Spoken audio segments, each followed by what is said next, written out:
자, 보겠습니다. 오늘은 뭐 정리하는 시간 위주로 될 것 같은데 진행을 할게요. 237번.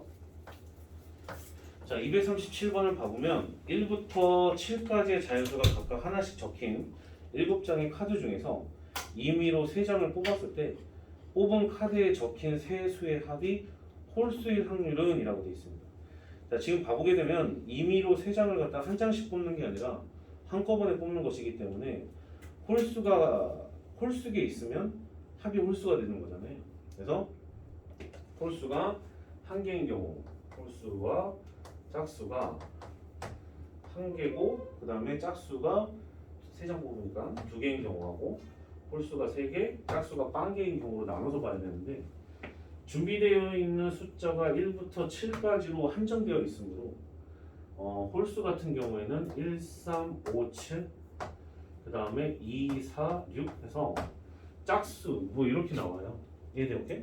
그럼 첫 번째 케이스 같은 경우에는 홀수를 하나만 골라줘야 된다는 것이기 때문에 41, 그 다음에 짝수는 2개 골라줘야 되기 때문에 32 이렇게 되고, 그 다음에 홀수를 3개를 골라줘야 되기 때문에 43, 그 다음에 짝수는 0개 골라줘야 되기 때문에 30 이렇게 돼서 야들을 갖다 곱해가지고 그냥 더해주게 되면 이게 사건의 경우였던 거예요. 근데 문제는 확률을 물어봤는 거예요. 확률을 물어봤기 때문에 전체 경우는 73이죠. 그래서 이렇게 계산하시면 된다는 거예요. 이해됐어요? 이렇게? 계산은 여러분들이 알아서 하시고, 쭉 넘겨서 내가 받은 질문에 의하면 쭉 넘어가요. 그 다음에 258번 보겠습니다. 수능 기출 문제래요. 수능 기출 문제. 자, 258번을 봐보면 A하고 B에는 1, 2, 3, 4가 하나씩 적혀있는 4장의 카드가 각각 들어있는데, 갑은 주머니 A에서, 을은 주머니 B에서 각자 임의로 2장의 카드를 꺼내어 가진다. 갑이 가진 2장의 카드에 적힌 수의 합과 을이 가진 2장의 카드에 적힌 수의 합이 서로 같을 확률을 갖다 지금 현재 구해봐라 라고 되어 있어요. 적힌 수의 합이 서로 같아야 된다라고 되어 있고, 그러면은 나올 수 있는 경우에 대해서 우리가 생각을 해보면, 갑이 뽑을 때 2개를 뽑았었을 때 1, 2 이렇게 나오고 1, 3, 1, 4 이런 식으로 나올 수가 있는 거잖아요. 그래서 합의 여러 가지 경우를 갖다가 좀 살펴볼 필요가 있는 것 같아요. 그러면은 1, 2, 3, 4 중 2개를 선택을 하는 거기 때문에 뭐 보통 이렇게 보거든요. 1, 2, 2, 3, 3, 4 뭐 이런 식으로 이제 보긴 하는데, 얘를 이렇게 봐도 되는 거잖아요. 그러면 3, 4, 5 이렇게 되고, 맨 마지막에 7이니까 7까지 연속적으로 쭉 나올 거예요. 어차피 얘는 연속된 자연수이기 때문에. 그럼 3부터 7까지가 이렇게 나올 수 있다는 뜻인 거고, 근데 지금 봐보면요, 갑이 뽑는 주머니와 을이 뽑는 주머니의 상태가 서로 같아요. 이해돼요? 오케이? 그러면 그 말은 다시 얘기하면 뭔 소리냐면, 지금 얘네들의 상황을 갖다가 살펴본다고 했었을 때 똑같은 걸 그대로 뽑아주면 된다는 뜻인 거지. 합이 똑같은 녀석을 그대로. 그럼 합이 3인 경우는 과연 몇 가지인가? 합이 4인 경우는 과연 몇 가지인가? 뭐 이런 것들을 직접 조사를 해볼 필요가 있다고 봐요. 선생님이 봤을 때. 그럼 전체 경우는 4C 3이거든. 4C 2거든 얘들아. 4C면 총 6가지인데, 보통 이런 경우에는 서로가 이제 대칭인 형태로 이렇게 놓여지는 경우가 많은데, 3이 뽑히는 경우는 1, 2가 나오는 한 가지, 그 다음에 4가 나오는 경우는 1, 3이 나오는 한 가지, 5가 나오는 경우에는 이제 2가지. 그러면 얘는 이제 구조적으로 대칭을 이루니까 당연히 한 가지 이렇게 나왔을 거예요.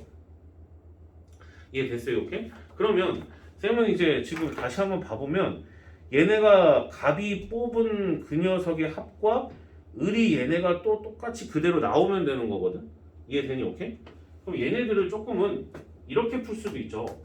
전체 가능성의 경우의 수가 6가지가 있기 때문에 얘네들의 합이 3이 되는 경우는 6분의 1, 4가 되는 경우도 6분의 1, 5가 되는 경우는 6분의 2, 6이 되는 경우 6분의 1, 7이 되는 경우가 6분의 1이거든요. 뭐 그렇게 나왔었을 때 똑같이 을이 나와주면 되는 거예요. 이해돼요? 오케이? 그러면 봐봐요. 갑이 여기서 3인 경우를 뽑는 경우는 6분의 1일 거 아니야. 이해되니? 오케이? 그럼 그거에 맞춰서 을도 똑같이 나오면 되는 거거든요. 이해됐어요? 오케이?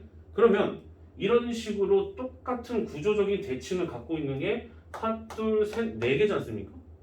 이해돼? 오케이? 그럼 곱하기 4를 갖다가 해주고 그 다음에 처음에 값이 5를 합이 5인 경우를 뽑는 경우는 3분의 1이니까 그 경우는 제곱을 해서 이렇게 더해주면 되는 거예요.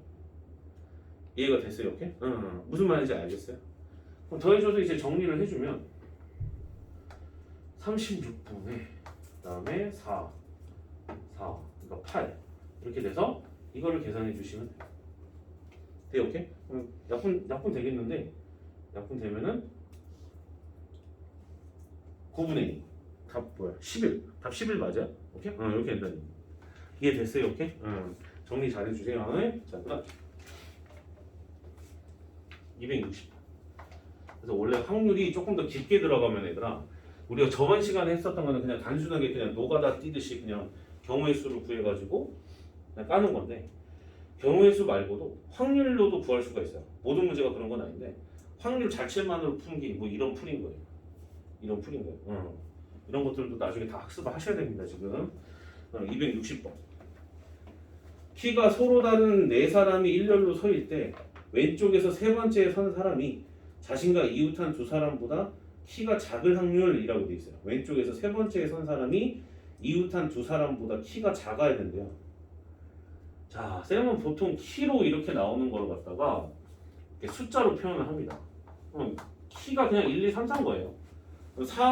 번호가 4인 사람이 키가 제일 컸었던 거고 얘네들의 키의 서열은 이런 식으로 펼쳐졌다라고 볼 수가 있어요. 그러면 야들을 갖다가 차례대로 이렇게 총 4명을 세운다고 했었을 때 여기 세 번째에 들어갈 녀석이 지금 이웃한 두 사람보다 키가 작아야 된다라고 되어 있으니 절대 여기에는 3, 4는 들어갈 수 없겠죠. 이해돼요? 오케이? 3 같은 경우에는 얘보다 한마디로 이 말을 다시 얘기하면 이 세 번째보다 양쪽 사이드에 있는 숫자가 더 커야 된다는 뜻인 거잖아. 근데 3이 돼버리면 4 하나밖에 못 나온단 말이야. 그래서 여기에 들어갈 수 있는 건 오로지 1과 2밖에 안 돼요. 그럼 얘가 1인 경우와 2인 경우로 나눠서 들어가면 배반 사건이므로 섞이지 않기 때문에 그걸로 해가지고 밑에다가 4팩 때리고 위에다 올려주면 된다는 거지. 이해돼요? 오케이? 그러면 자 진행을 해보겠습니다. 그러면 첫 번째야 뭐가 오든지 상관이 없고 얘가 1인 경우 그 다음에 2 이렇게 되는 경우로 생각을 해보면 주변이 1보다 커야 된다는 뜻인 거야. 주변이 1보다 커야 된다는 뜻인 거니까 노란색에 들어갈 수 있는 어떤 숫자를 생각을 해보면 1을 제외한 나머지 숫자가 3가지잖아요. 3가지. 그럼 걔네들 그냥 순서를 매겨야 돼. 그럼 3P 이렇게 들어갈 거고 3P가 들어가서 여기다 깔렸어요. 깔렸어. 그럼 여기는 나머지 거는 그냥 올 수밖에 없잖아요. 그럼 굳이 볼 필요가 없죠. 이해돼요? 오케이? 그 다음에 2도 마찬가지야. 2까지 오면 1은 절대 못 오니까 3, 4만 가지고서 이제 들어가기 때문에 당연히 2P, 그러니까 2팩이죠. 2팩으로 들어가서 여기다 깔았어요. 나머지 하나가 그냥 그대로 들어가면 되는 거잖아요. 그래서 이거 둘이 더해주게 되면 사건의 경우가 된 거고 전체 사건이야 얘네들 그냥 나열하면 되는 거니까 4팩 이렇게 되는 거예요. 무슨 말인지 알겠죠? 오케이? 정리해주세요.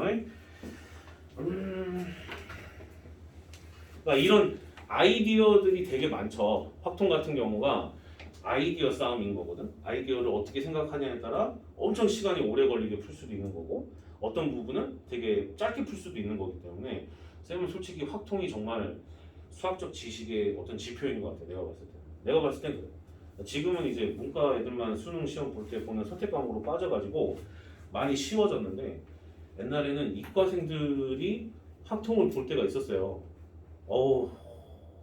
그때는 진짜 어려웠었어요. 확통이. 수능 특강이나 뭐 이런 문제도 봐도 수능 특강 같은 경우에도 진짜 어려웠었어요. 그러니까 수능 특강이 그렇게 썩 어렵다고 생각하진 않는데 확통 문제는 진짜 어렵게 됐더라고요. 확통 문제는. 나중에 우리 기회 되면 그런 것도 좀 풀어보고 그랬으면 좋겠어요. 이런 방법도 있잖아. 그냥 나는 잠시 쉬러 왔다 생각하고 있어. 사실. 오케이? 자, 그 다음에 43쪽과 44쪽과 45쪽에 있는 내용들을 이제 주구장창 이제 하나씩 살펴볼 건데 그냥 얘네들을 갖다가 숙제로 내기에는 조금 그래요. 그래서 하나하나씩 살펴볼 거예요. 다는 아니고.